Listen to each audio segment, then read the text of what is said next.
Welcome back to the Anachroschism, sort of. This is like a filler episode of sorts, but instead of just taking clips like a bunch of lazy assholes, we've decided instead to go through what you might have missed when we had an irreparable hard drive problem and recap it / reenact some of the key moments, the love scenes between characters, the heart-wrenching moments, and I saw an eye roll there that tells me all I need to know about that.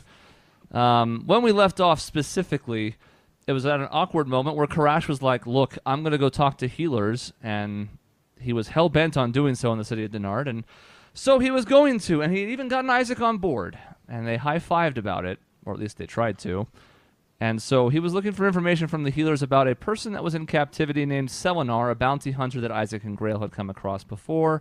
They heard from an unfortunate person in Falstock that she might be being tortured, and they were eager to find out where she was in the city and what was happening.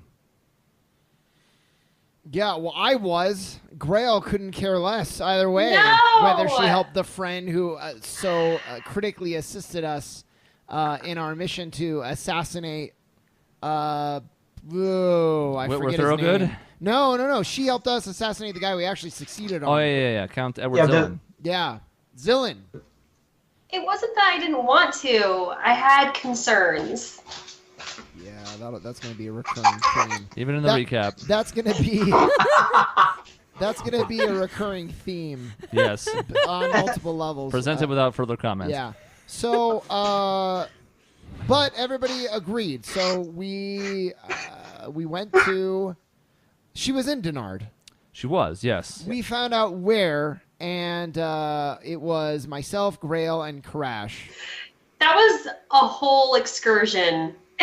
Yeah, it sure was. And it didn't quite matter because what's his name already kind of knew what was going on. Yeah, so Karash was like, I want to try diplomacy.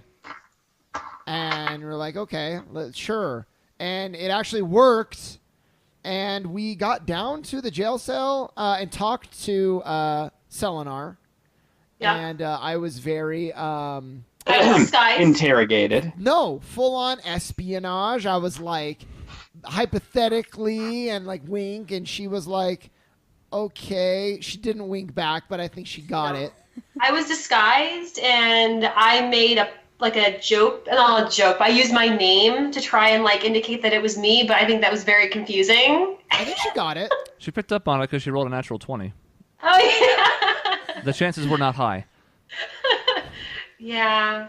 So yeah, they've managed to get some information. Karash actually did some more healing in the area, which was familiar with his doctor persona, and then talked to the clerics there who didn't have information about where she was specifically, but knew that she hadn't been in for healing or they hadn't had to send any healers to her, so it seemed like she was at least in not dire condition. And then Isaac went about scouting a bit, found out where she was. The group went over in a couple of stages, but they ran into a gentleman who was somewhat imposing named Cavis Robintero, at least as far as the party knows, leader of the Crusaders in this area, if not the whole shebang-a-bang. Someone high up in the Crusade at the very least, who was just chilling in the jail cell with Selenar, had a great sword at his disposal, and didn't seem too concerned by the party's arrival despite the numbers and their advantage, and one person not appearing as they were supposed to. He also saw through Grail's disguise, but seemed okay with all of it, and they had a nice chat with Selenar. She filled them in somewhat on what had been missing in the week between when they killed Count Zillin and then had come back to the city. And eventually they discovered that the long-term plan was she was going to be not kept any longer. She was captured in the first place just so that, that someone hadn't been killed in the town without there being any backlash whatsoever for it. But that Cavis had intended her to be in like a witness protection program of sorts. It's not actually called that in this world, but it's effectively what it is. So that she was going to be able to get out of there scot-free. She was not tortured, and she was doing okay. Yeah, and he saw through Grail's disguise because his name is Cavis the Vigilant. So he would see through that. So we put him... he was pretty cool. He, the whole time, seemed nothing... Maybe nothing more than bemused, I think, at us and our antics. He was sitting like backwards on the chair, just kind of had his hands in his head, and just thought we were just a riot, but certainly no threat at all to him. No. We had put him in a bad position because he kind of liked some of the stuff we stood for, but he's also like, I kind of can't have you going around assassinating every Duke that you come across. If only someone in our party had been, verbal about that. It's just a shame. Yeah. No. Doesn't ring a bell. It was No. a shame. No. It was a shame we didn't have that. So, No. so he had a proposal for us. And a lot of that was tied to one of the other elements that was going on. Lena's grandmother was on the scene in Denard, and we had introduced her just in a couple episodes before the break, but for the most part, in the early part of this, she was content to sit in the local tavern and drink, and drink, and drink, and was still really showing no ill effects of it, but she let the group go off on their own, and she was just content to kind of sit behind while they took care of business in the city. But upon having talked to Selenar and Cavus for a bit, she emerged in the dungeon where she was being held as well, and explained a little bit more about the journey that Lena was going to have to go on called the Conatus. And these two things ended up being in tandem because the Conatus was going to grant the group certain benefits, like the ability to travel with some clout, at least in cities that had heard of it before, because this was a known factor for certain members of the Soen Wood, perhaps once every generation or two. And then the added bonus was like, hey, we can go where we need to go, but it's also not a timed thing. Basically, there's no dire need for the Soen Wood to have this happen. There are benefits to the Soen Wood if she can complete the journey, but it's not like, if she doesn't do this, the people will die. And Yeah. because of that meant that Cavus said, hey, go on your journey, do things however you got to do them, try not to kill things so often if you can. If you do, you might hear from me again. But if you don't, you guys can take care of problems as you see fit in any order you want to. I said, no promises, big guy, and I slapped him in the ass. That's correct. That didn't Yes. happen. I have that specifically in my notes. The word for Conatus word. is a really big deal, though. So Yeah. we had no clue. You had no clue, Lena/Michaela, that this was going to be a thing. Lena had been having like visions and the ability to turn in. You have had visions, right? I'm not making that Dragon. up. Yeah, I Yeah. had And the a ability to vision. turn into a dragon. And the grandmother was basically like, with these things combined, you are like the next chosen one to complete this spiritual journey for our people. And like Chris said, it only happens once, every once in a while, and so you're now the leader of our group with this between the Conatus being our like official mission now to do some unofficial work. It's like our diplomatic mission that's going to allow us some lenience on the side. We became some form of the Fellowship of Silvaquist. We're working on the name. I like it a lot. Other people are less thrilled, but so that's like our main mission now. Mm-hmm. We could rename our entire campaign the Fellowship of Silvaquist, and it would be correct. Like, this is a big deal right here. It all happened in Denard. But it should be noted that it's not. There's a first step in this Conatus, and the first step was we had to go to a shrine, because that's where you pretty much, that's the pass fail. That's the, are you actually going to be able to do this quest or not, essentially. And we have yet to do that, but that was our first goal. Like, Yep. it's sort of a, hey, it's looking like the signs, like the moon's in alignment, everything's good. This looks like this is her thing. She's going to go on this Conatus, but we don't know until she goes to the shrine and you go through the whatever there. We don't know. We haven't done that. So it's like that last Airbender, but without the urgency or quite the stakes. It's a little more personal, and it's kind of like for your people, because they're pretty sheltered. It's pretty exclusive in there. So this is kind of like their bridge to the world a little bit, is how I understood it. Yeah. Yep, and an ambassador of Lena's stature could do a lot of good for the Soen Wood. They've had people who succeeded on the journey in the past, although her grandmother only spoke of knowing of 4 in her long lifetime, and only one of them had succeeded. The other 3 had failed at some point, and one of them had been killed. And after they got done with Cavus, they also went back and talked to Annetta more, her grandmother. She drank Karash under the table. Oh yeah, that did was a happen. lot. He tried Crash, to, do you remember that when she drank you under the table? No, I believe what happened was it was a draw, and I opted to go and lay down afterwards because I was not feeling particularly well. that Oh is yeah, how that's Karash right. remembers it, yes. The others may disagree with their accounts, but that is how Karash remembers it. Yes. Some of the other details Jason touched on at the Shrines of Nithra was the next waypoint, and eventually the party set out from Denard in that direction. We'll get to that in a second. Again, success was pretty rare. It happens always so often in the first place, and then in Annetta's lifetime, which she never really specified, but it goes back a couple hundred years, she had only really heard of one success. And the one success was like a prodigy. I Yes. remember that. She was like young, really young, and like a genius. Yep, that was Aurelia. She was the last person to succeed in the Conatus. She had precocious magical powers, and doing the journey, you guys learned, was an expansion of those powers. She was already way advanced for her age, but she was given license to certain other abilities that other people in the Soamwood had really never seen before. What a badass. And I was like, let's go talk to her for advice. Like, she's dead. It's like, Yeah. well, that makes sense. That was like 200 years ago. Yes. But What's Lena's thoughts on all this, Miss Michaela? Lena was surprised that she was chosen for this journey, and definitely kind of got a little more serious of like asking her grandmother all these questions, like, okay, well, how does this work? What do I got to do? What do I need to know? Yeah, she was surprised, and she's trying to handle the mantle of leadership as best as she can. and how does she feel about that? That's what I want to know. The leadership role. How is she taking that? It's a struggle. She she struggles because she wants to, address everyone's concerns. And it's hard to do that when there's a lot of stuff happening and making decisions for everyone. So that's It's a recurring thing. It's a hard role because you're not in a party where everyone agrees. It's also true. There's a lot of Yeah. disagreement Ever. among some of us. Yeah. Ever. I don't know what you're talking about. So often there's like an argument, sometimes splintered 4 ways. And we're like, okay, Lena, you got to make a choice. And she's like, But why? What? Yeah. At least half the party's gonna be mad at me no matter what I choose. So, Really, that's pretty much how it goes, and that's been a struggle for her. yeah. Anetta's parting words to her were essentially to use this as a learning experience, because leadership is done by learning and not just by natural gifts most of the time. Sometimes you can have elements of both, but she said, this is a chance to get out there, experience the world. Anetta talked about how she had a lot of ability to do so. Most of the people in the Solenwood don't. So The grandmother was very like vetting us. She brought Lena to the side and was like, "What do you think about these cats?" And I was like, and we thought she was just like her opinion, but like that was a test actually.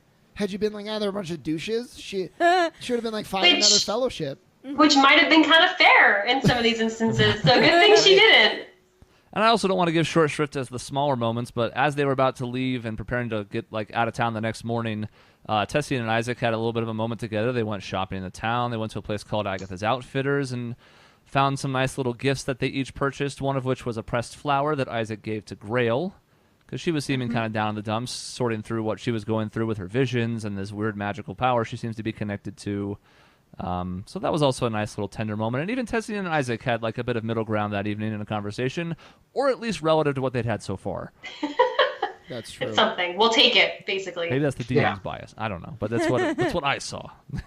Also, I've realized, and Chris, I don't remember if we've gotten to this, where through the urging of Tessian and now, no, I don't think we have, because it was also, I think, the new mission that we're on. I was thinking the vigilante mantle is maybe at this moment not what is best for this. Like Hanging up the cape. yeah, we're kind of like on official business now, and so to keep company on this quest with someone who's infamous for murder, or at least attempted murder, is not great. So even though I deliberated it a lot, or I should say Isaac did, he's kind of decided to put away like Michelle said, hang up the cape for a while. In this case, put away the mask, and he's taken on a new role. Dmitry Nostrov, magnate from the far Nestrov, west. or was it Zestrov? Because I've got Zestrov written down. No. Do you even know your Nostrov. name? Because I feel like this is also a reoccurring thing. I'm glad the audience can catch this. Honestly, that's fine.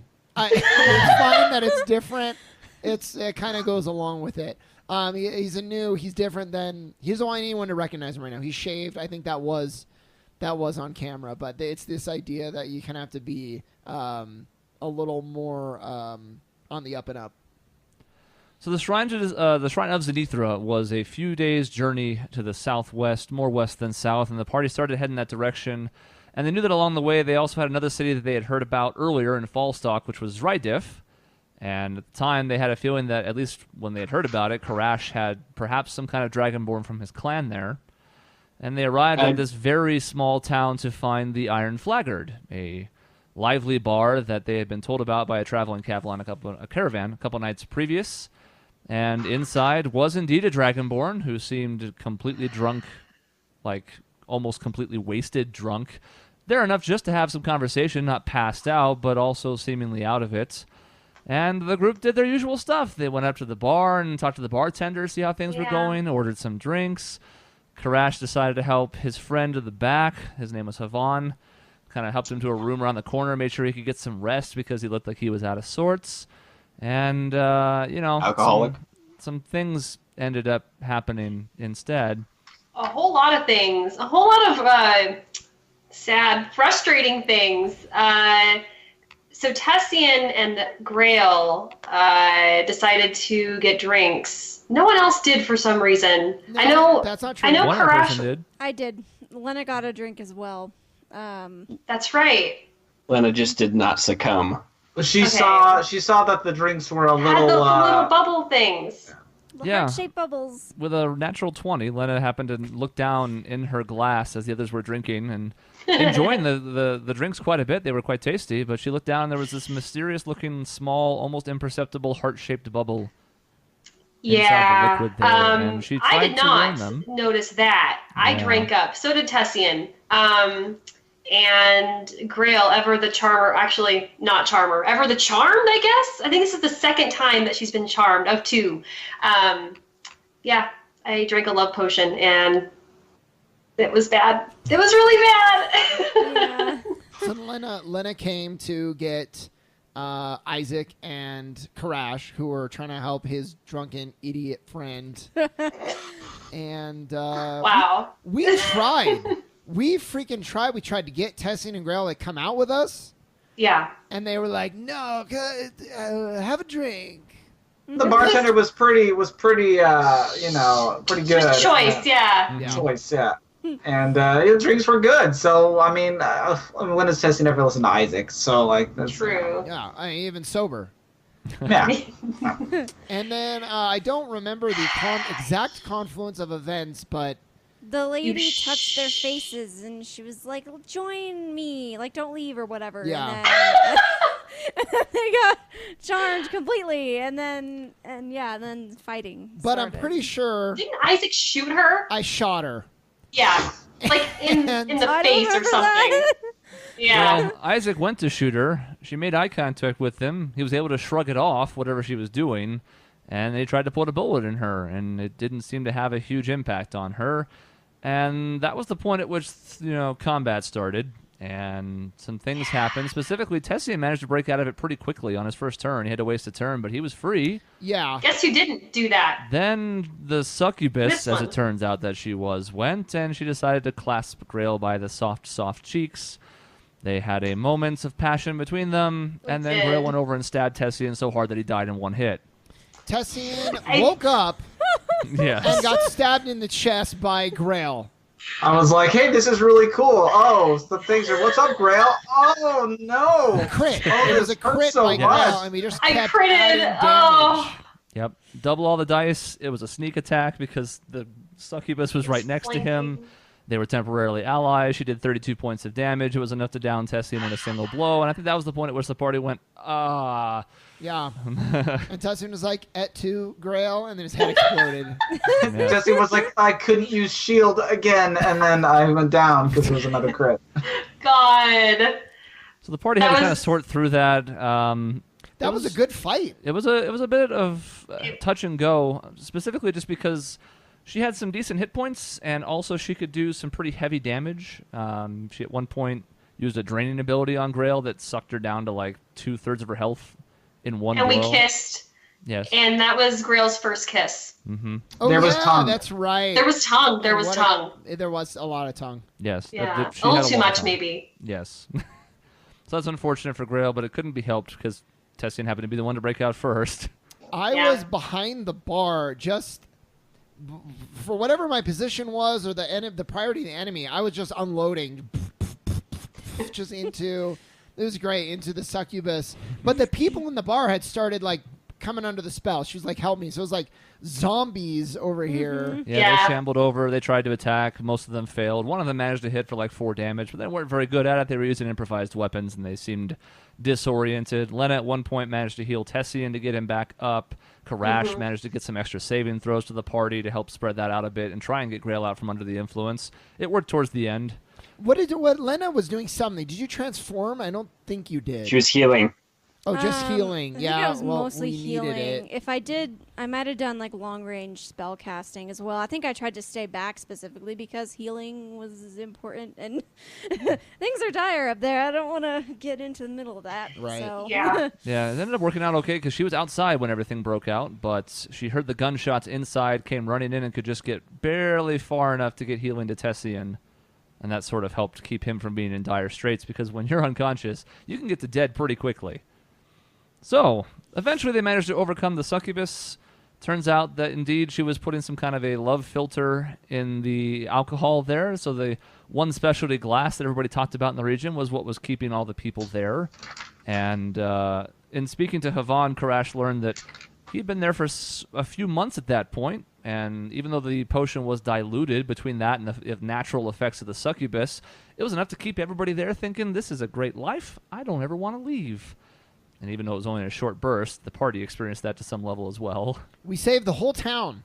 Yeah, it's true. I mean, it's a small town, maybe 150 people, but a lot of them were affected by what was going on there. We built our renown points Yes. going across the country. Do-do-do-do. Our renown point, yeah. and of note, we have one flask of the undiluted. Yeah, Love it's Yeah, a I'm pretty filter sure we got love. rid of the rest. We went down to the basement and like destroyed. It was, all I the think it was barrels. diluted anyway. So like, Oh. Yeah. It And was, a keg got of rid beer. it. yeah.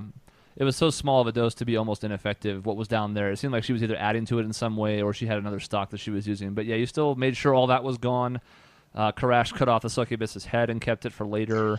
Oh yeah. Yeah, How can we right. forget about that? Yeah. And after a few hours of the party trying to rest up because they were relatively hurt and also just trying to help everybody else there heal up, a couple people were doing medicine checks to make sure people were doing okay.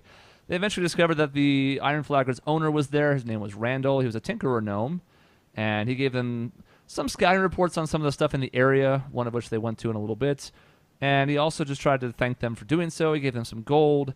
He gave a small music box to Grail because it seemed like she wasn't feeling all that well after all the events that had happened. I Tried to felt make real things bad, as- y'all. Yeah. You did. She was shook. Yeah, she was- I had been kind of lackadaisical up until that point, and then to actually see, like, consequences to my actions was kind of a wake-up call. So Do you remember now when you're charmed? Like, do you go back and you're like, oh, I remember, but I had no control, or was it like it was all a blur? I don't. You do remember. technically. It Oh, was you do, it was that's- shaky at first. When people were coming around, they were a little fuzzy on what was happening. They had like vague recollections, but as a couple of hours passed, pretty much all the memories came back as well. So, Grail, it's not even like that you have heard what you did. You can literally like run it back in your mind. She remembers Yeah. both the tongue going in and the sword going in. Oh yeah. I do, and neither of those are euphemisms. It's just true. So everybody Sorry. being a bit drained, Randall gave everybody free rooms for the night as just part of his thank you for what they had done. And the next morning, they had some debate about which direction they wanted to head. Still going in a southwestern direction. Some people wanted to go straight to Harnstead. Somebody wanted to go straight to the shrine. But all those were multiple days' journeys. And so eventually, they set it out for Harnstead. But along the way, a couple of perceptive people noticed that there was a gleam off in the distance. But before we even get to that, they also started embarking on an important quest for everyone's favorite Dragonborn. No, I guess it wasn't that important. Then we'll just skip it. I'm just kidding. What- Wait, what- Karash remembers. He wants somebody else to say it. Well, I don't know what you're referring to. I mean, I know we helped him learn how to read. I was gonna bring that up if that's what you're yeah. talking about. You guys I who did it, and I had to Yes. step in later in the help, but you guys are the ones that were like, let's teach them how to read. Yeah. Yeah. Yeah. So Koresh does not know how to read Common at all. I'm teaching him how to read because I think I used some kind of insult and he was like, "What does that mean?" Or no, there was a sign. There was a sign that you saw and we found out you couldn't read, and or maybe I did. Maybe everybody else knew it and I was behind the curve. But You asked me explicitly, like, or something about the sign itself, and I just had to stare at you blankly and like, I can't read, yeah. and I was a little bit unhappy with you. yeah, I've been pretty good about hiding it to this point. so you can't read, but you're picking it up really quick, thanks to some good rolls. Yeah, and some good teaching. Well, thank you. And you're using your stupid books that you love so much. Yeah, yeah, he's getting all of Tales of the Gunslinger that he can handle. Oh God. Poor Karash. He's like, she's taking off her bodice. What is that? And really quick though, Saucy. I wanted to for the people keeping track of the Dragonborn count at this point, we've now found 2.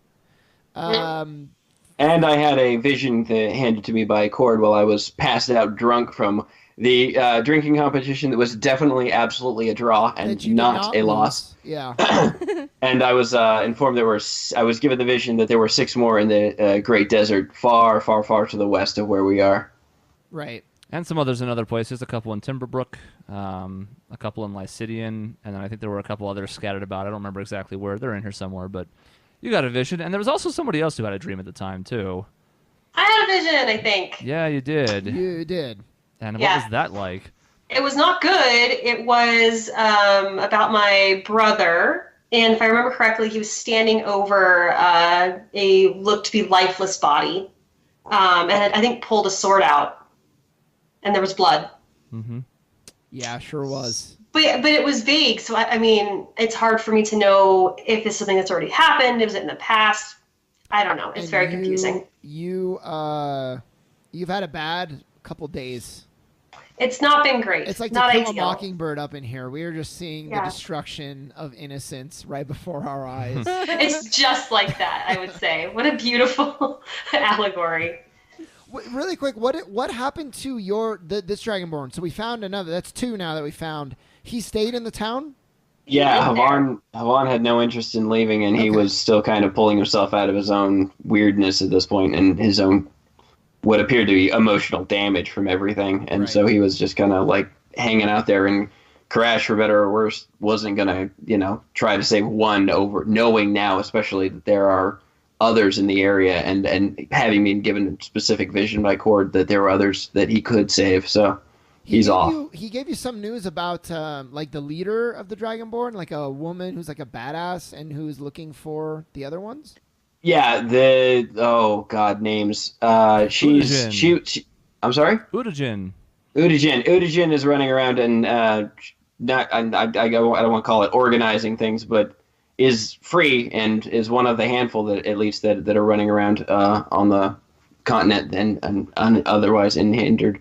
And she's had communication with those Dragonborn that you can find, but beyond that, I don't really know the details of any of it. I'm just keen to go find her because she's one of the few people who might have an idea what's going on and what we can do to actually find the rest of the people. Because Havan, like David, has no real good information about anything. Yeah. And Havan was also basically adamant that Udajin was pissed about Bereave, which was nice for Karash to hear because he too is a little upset with Bereave for what he did to his entire clan. I believe you also heard about Kava in that conversation as well, just that she was somewhere in the area as well working with Dragonborn that she could find. So Yeah. there was some information there. Havan himself seemed resigned to the fact that he was happy just to have gotten out alive, and while he felt bad for not trying to be a more active participant in it, he was content to try and make a life for himself where others maybe couldn't have the chance to do so. So a lot of that was weighing on the party as they eventually decided to head off. Their original plan was Harnstead, but in the distance, a couple of them noticed as they were riding along for the day that there was a glimmer off to the north as they were heading west. And that glimmer ended up being a metallic ship of sorts in the small community of Rose Lake. A nice pristine area with a little bit of fishing and some real quiet, like idyllic life to it. And Rose Lake was nice and pretty, and they also happened to find a peculiar and eccentric genasi named Dunask Zamaka there. Oh, I didn't know he was a genasi. Interesting. Cool. Yeah. Oh, and I don't know that we've ever established this. No, you know what? I'm getting ahead of myself. But yes, he was a genasi, and he had like a small boat type thing, and we were like, "Hey, sir, that's a strange boat you got there," and he was like, "It doesn't work! Ah, great Scott!" He was fucking freaking out, and we pretty much went out to try to help him fix it, pretty much, because that's how we deal with side quests in our party. We're like, "Oh, hello, sir, your lawnmower is broken. We can fix that," and that's what we did. So there's some seaweed in the rudder, in the motor, not the rudder, and it's a little more to it than that. We'll, I think, get there, but we freed it, and it was working good. And so this dude was like, confounded, and he was freaking. He was losing his shit. He could not handle stress well. Confounded. He needed some Xanax or something. We didn't have that, so we couldn't help him there. But he said a bunch of his parts in the basement kept going missing. Like he put something down there and it would be gone. And so Karash was like, "Let's take a look." Walks into the house and the carpet eats Karash.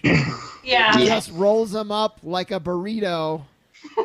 And Tries to suffocate him. he can't breathe. Yeah. Luckily, Dunask is like he has it stop, and so Karash again, like Grail, bad couple days. Shell shocked. Yeah. Oh, it gets better. It gets so much better. Oh, yeah.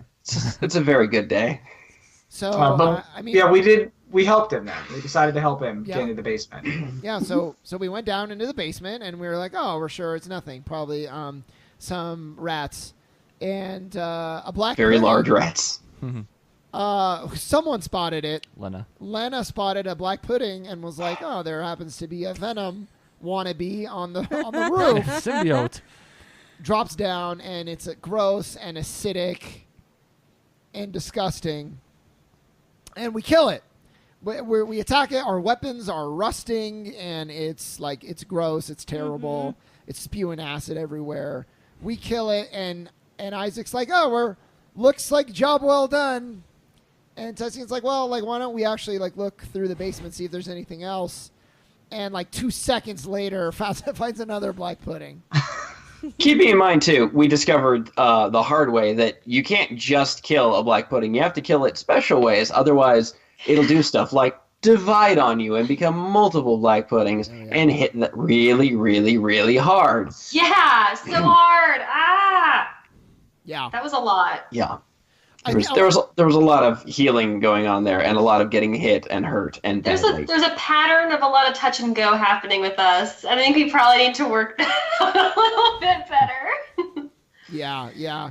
I mean, really, the first one, I feel like, if I remember, was the real problematic one, and then maybe we got used to it, or what. The others that showed up were easier to deal with. The first one was the biggest. You split it into two and eventually killed it. And then one about the size of the one you had split showed up, and it split again into an even smaller one. So by then the threat was dwindling, but people were already hurt. But yeah, the first thing was definitely the most imposing of the group. Yeah. So with that defeated, Dunask very tentatively extended his thanks to them because he'd finally gotten rid of the thing that was sucking up all of the stuff in the basement and was confounding him over and over again. And he was a little Christopher Lloyd-ish. There's no denying that. I can't say it was anything but that. It was definitely the inspiration for him. So at that point, he decided, hey, I really appreciate what you guys did. He wanted to give you a reward and stuff. He said you could stay the night, and the group decided again, smarting from a pretty difficult battle, that trying to travel further for the day was probably a bad idea. So they took him up on his offer, and a few different things happened while they were waiting. For one thing, Lena got to kind of just dip her toes in the lake and enjoy communing with nature a little bit. Karash and Grail won a fishing expedition, and with some expert teaching, Karash finally got Grail to be able to catch a fish. Spear, even better. Yeah, third try. Got it. Yeah. And then inside the house, Tessian was having a nice conversation with Dunask and just kind of seeing what the designs behind the boats were and how this whole engineering project was going. We Isaac, helped before him that, finish though, his Isaac boat, rode though. in the boat. Oh, yeah, I that's right. rode I in the forgot boat Yes. to test it, And I was like, oh my god, this is what a fun trip. Oh, You're having the time of your life. this controls like a dream. And I like open it and I like start waving, and Dunask is like, you friggin' idiot. Close the hatch. Yeah. Screen door in a submarine. So I did. While Tessian swam underneath, and we found out that some sentient fucking seaweed was there. Yeah. We still don't know what the source of that was. No. Yeah, it seems like the lake has some sort of spirit or something just in general with it, and so it didn't like having a boat in it, and so like the seaweed was just like, get out, and so we kind of helped fix that a little bit. So Weird. So we fixed that up, but like, so the black pudding was in the basement, and I asked Dunask, is there someone who maybe wouldn't want you to complete your research? And he's like, no, I have no enemies, whatever. And then there's seaweed in the lake eating his boat. And I was like, Dunask, are you sure you have no enemies or anyone who doesn't want to? He's like, no, I'm fine. So Isaac's suspicious, though, by nature. Paranoid, even. What? No. Yeah. And so Tessian and Dunask are shooting the shit inside while everybody's outside having a fun old time. And Isaac's like, you know what? I'm going to explore this house and Yeah. explore, Yeah. investigate. Mhm. Yeah, I'll admit it. I thought he was hiding something. You were snooping. I was It was snooping. Yeah. And I mean, I thought I'd find some like dildos or something, but it turns out, in fact, He's a lonely man. I mean, come on. yeah. So it took 3 crits in a row, by the way, which I'm sure Chris was just freaking thrilled about. A perception natural 20, a stealth natural 20, Yeah. and investigation natural 20. To uncover, without being seen, a cabinet that seemed kind of out of place, and then a secret button hidden on the cabinet that, when pressed, opened up, and there was a gun. There was a picture of a young Genasi girl. So that's actually what I wanted to... Did we actually get confirmation that the girl was Genasi when we looked at her? You did not, and she was not. Oh, Yeah. okay. See, that's what I wanted to ask earlier. So, She looked like she might have been a human Genasi hybrid. aha. And then a document, a rolled up. What do you call it? Like a Scroll? a scroll. Like it was a Yeah. scroll, okay. right? Like it was, because I had to peel it off. I thought it was a letter. Yeah, it was Maybe a it's just a letter. wax sealed letter. Just making shit up. An elaborate deep sea scroll that when unraveled. It was engraved Just a in letter. gold. It was a letter from my father, Mr. Faust Dryden, saying, "Listen, you little bitch, you better." It was more eloquent than this. You better Are you keep sure? working on that goddamn boat, or I'm gonna hang your daughter from the rafters. No, it's like, if you ever want to see your daughter again, like you know, work needs to continue. And so for the 3rd time, I go to Dunask and say, "Hey, bro," in Russian. Hey, are you bro. sure? Although, Are you sure nobody wants to Yeah. stop your work? for what it's worth, at this point, I was just my I was gonna British, say you went back to regular British. my regular voice, because I was like, okay, it's time to drop this charade. What's going on? And he was about to be like, "Listen, you piece of shit." And then he saw that I had the letter, and he was like, "Okay, we need to talk somewhere else in private." Yeah. So we did. Chris, am I missing anything big here so far? I think so. Okay, Yeah. I'd forgotten about the boat somehow with you riding in it, but that definitely happened. that did happen. That's what Can was a confirm. fantasy. Yeah. Testing at one point got grabbed by the seaweed. He was going through the course of that, but he managed to free himself. It's just seaweed. Oh, I cut my hand on the boat trying yeah, to get the that's seaweed did. He off. almost died again. Yeah. I didn't almost die. No. Cut my hand. Which, yeah, he cut his hand trying to get the thing free of the rudders the first time, and Koresh had to dive in and give him some lay on hands loving. Because he's Dr. Lovin'. Koresh, and that's what he does. So Chris, you probably have better notes of this next part. So we get Dunas talking in a private place. I go get everybody, and we sit down. And he's not very receptive to the idea of change, because what he essentially describes is he is under orders to meet certain deadlines with the development of this boat. There is a larger version of it being constructed in the main city of Aramea, Lycidian, and it seems to be some kind of prototype that Faust Dryden either is backing or funding or is behind or something along those lines. And it's a two-faced operation, he explained. On the one hand, they're legitimately trying to make transportation options that are better for the people of the continent. And on the other hand, Faust also seems to have some other devices in mind for it. He was not entirely sure what those were, but it didn't necessarily seem like the most forward. There was definitely some secrecy and some shrouding surrounding the whole thing. But the party essentially approached him with a couple of different ideas of trying to have ways to rescue his daughter, and he wasn't really receptive to any of them because he was worried about the potential risk that it might entail. Okay, let's that was good. Let's not breeze over this part. So, Oh boy. Isaac was like, we got to go find her. She could, there's no reason for him to think this, but he is who he is. She could be being tortured right now. Well, I know my dad, and he. No, sucks. you do have reason to believe. You know him. Yeah. My dad is an asshole. Is the prime reason. And so I'm like, we got to go get her. And some of the party's like, well, we're on this mission. We got to get, for good reason. We were sent on the Conatus for a reason. And we haven't even started it yet. Well, and Lycidian's far away. It's like days away. Yeah, weeks. No, like Yeah, weeks. Yeah, by weeks. by any conventional travel means that doesn't involve magic, it was probably 3 weeks minimum to get there. So it wasn't something they could just like pack up and be like, all right, we're running to Lycidian because his next deadline was before the party could possibly make it there. Yeah. So I was saying we drop everything to go help. We're on this Conatus. We got to help people where we can. And Tessian, as my character, I'm like, you suck and whatever. As a player, I'm like, Tessian had the viewpoint of, we can't stop and help every single person we come across, or we're never gonna do this mission, either the Conatus or our own personal goals. It's never gonna happen. And so we were clashing a lot. And Tessian was like, we just need to comply. And I was like, yeah, why? Just comply and walk up to the gallows yourself and put the noose over your own neck. And I was pretty heated. I was pretty upset. And then Tessian had to, be like, look, sure, let's just even take your side of it. She's being tortured, whatever.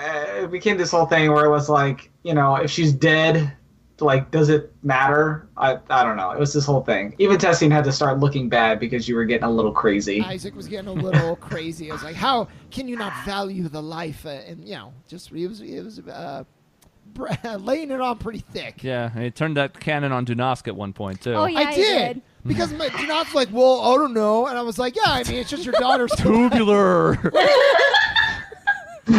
This is the weirdest, Christopher Lloyd I've ever heard. Oh, dude, we gotta get up to 88 miles an hour. Please, God. So I was upset. I was thinking we drop everything to go find her. We can't do it in a few weeks or a few months or whenever we get there.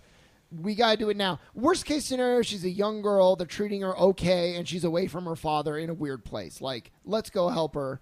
And Dunask was like, I don't know, and I accuse him of not caring about his daughter. But I was heated.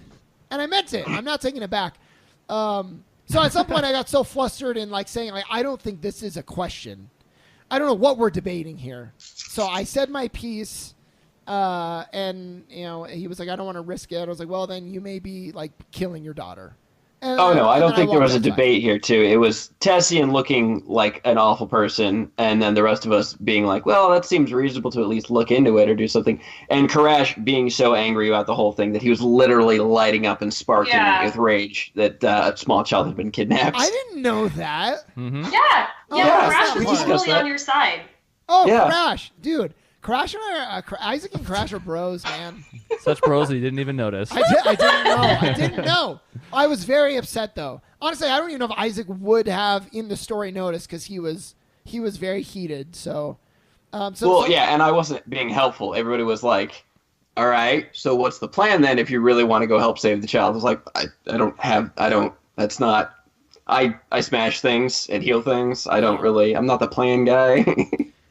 Tessian was being a little overly pragmatic because he was just like, look, I know this sucks, but y'all don't have answers. And he's kind of getting to the point where he's like, that's all I hear from you people is no answers. And he's starting to get a little done with it.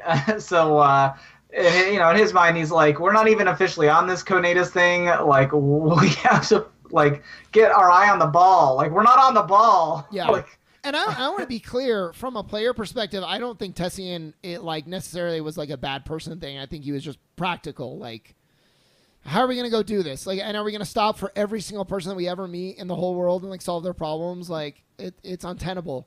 Because the added difficulty here, too, is that Lycidian is the largest city on the continent by a wide margin, and Dunask had no idea where she might be being kept. Oh, yeah. So that trying to find her was going to be like needle in a haystack on a literal level. Yep.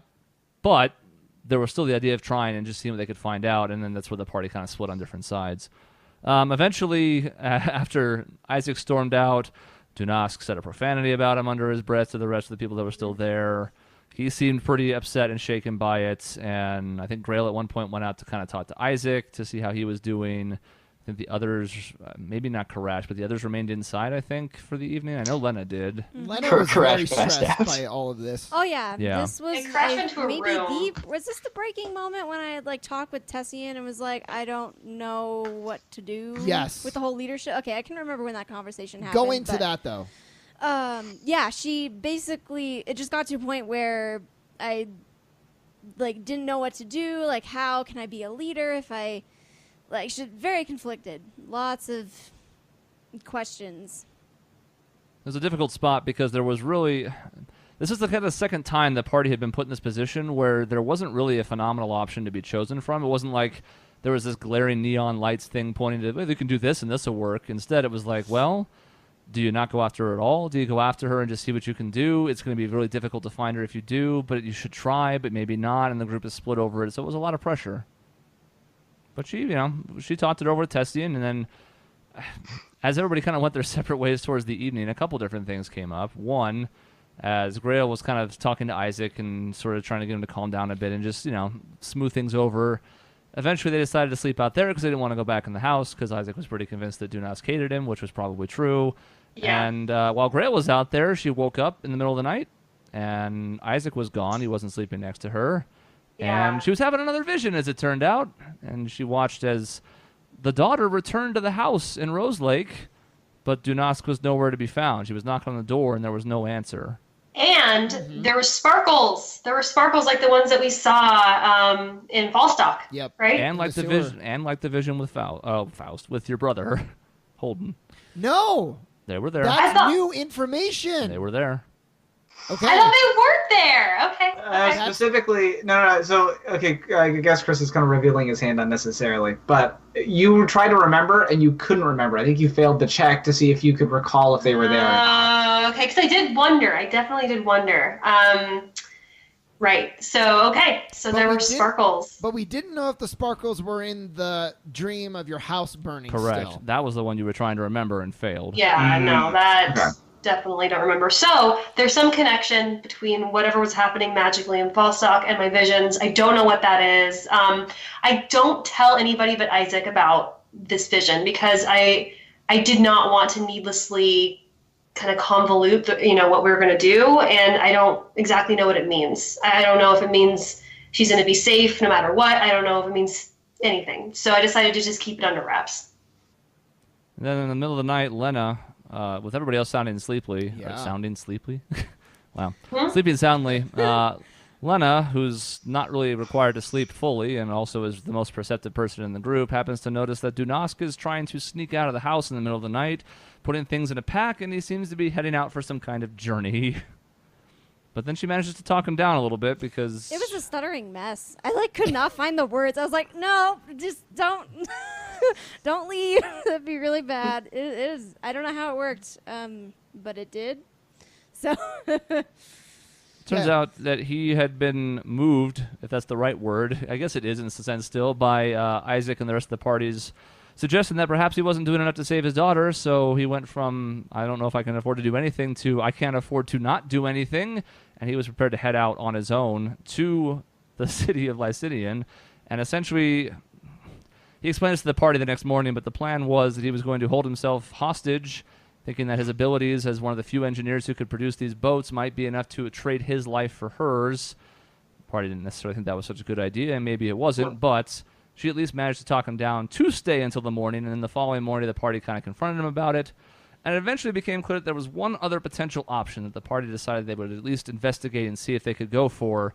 There was a teleportation circle in the city of Harnstead, because it's a big enough city that it might have one of those things.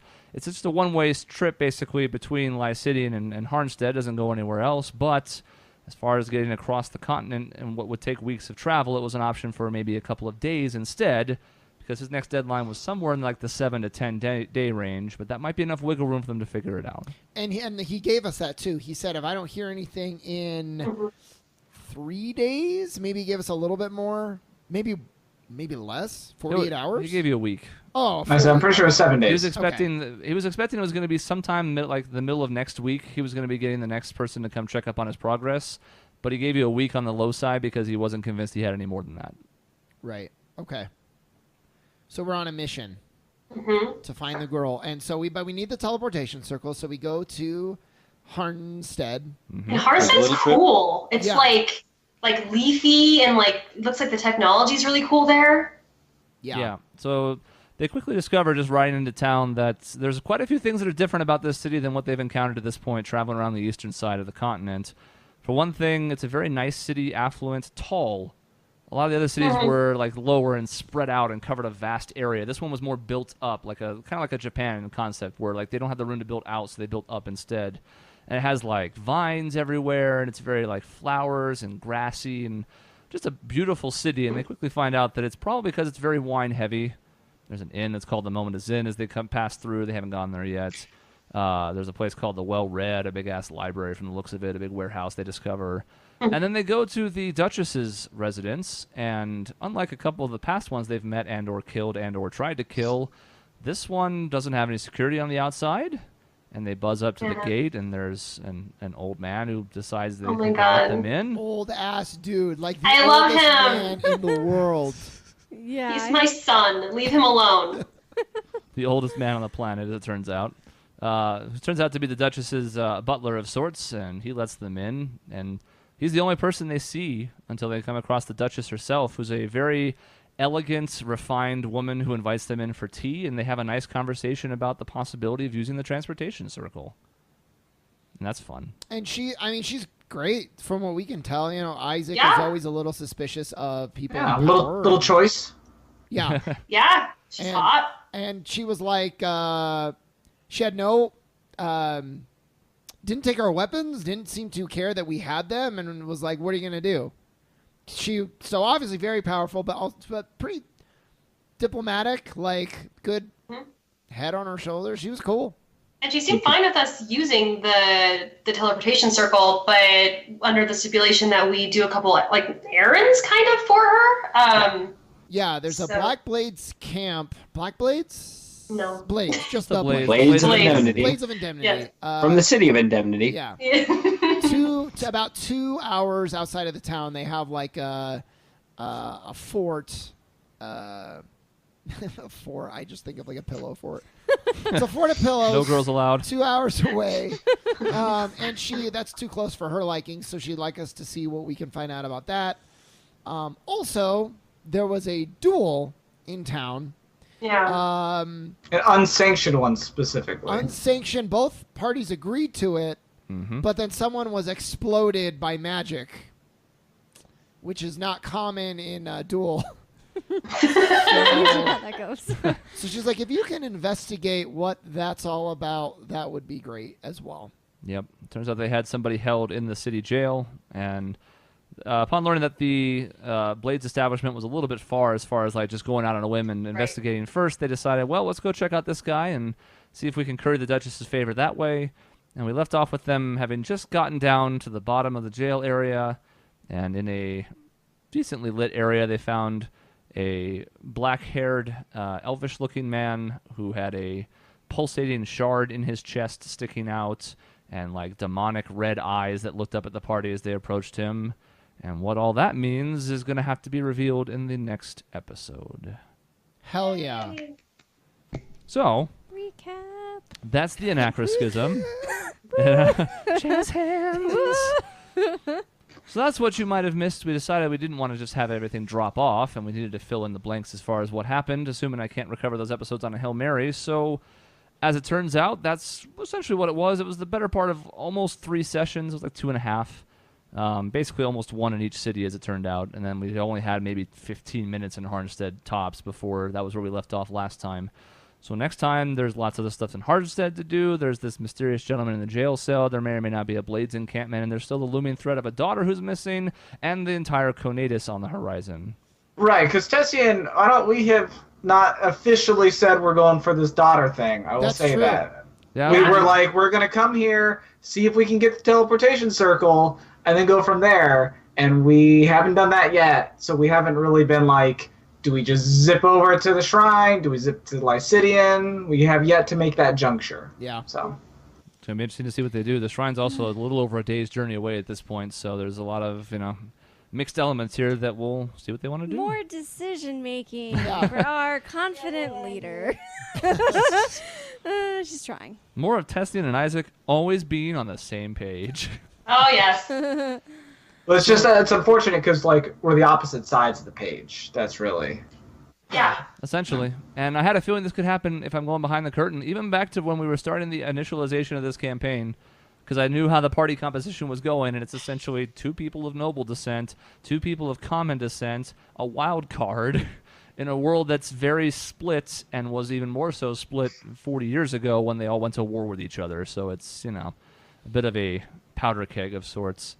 Yeah, I had some. I was like, I know it's hard to see the people from your towers, Lena and Tessian, but the common people matter too. It was pretty.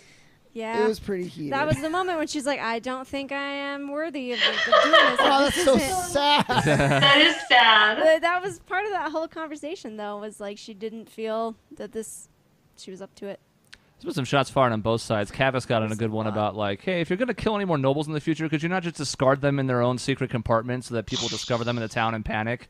That would be terrific, guys. So, You just had an accident. he fell down this thing 20 feet and he broke his neck and he just happened to get 6 stab wounds. I don't know. How can I possibly know? So our party has a lot of decisions ahead of them, but that's the beauty of D&D, right? Is seeing how they're going to take the situation and what their approaches will be going forward. Those will be in future episodes of the Anachroschism. Thank you, as always, for watching. For more information, you can check out the links down below in the description or the places at the bottom of the screen that you can find. And we'll see you next time on the Anachroschism. Bye.